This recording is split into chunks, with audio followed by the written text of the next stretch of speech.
Kas yra vizualinės komunikacijos specialistas? Tai žmogus, kuris mokosi daug įvairių dalykų, taip pat ir gali juos išmanyti, tai tokie kaip režisūra, montažas, netgi ir fotografija, taipogi vaidyba, komunikacija, visų galų meistras. Mano geriausia draugė studijuoja pas jūs ją.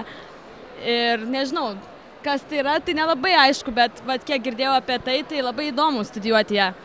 Nežinau. Jo, labai žmonės kūrybingi ir faini.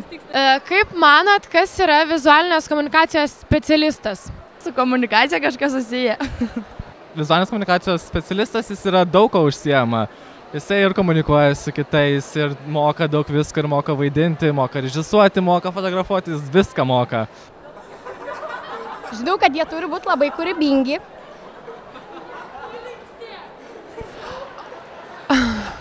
Specialistas yra labai fainas žmogus, toks kaip aš su ūsais, bet svarbiausia, kad su ūsais būtų. Palag, atlimpa.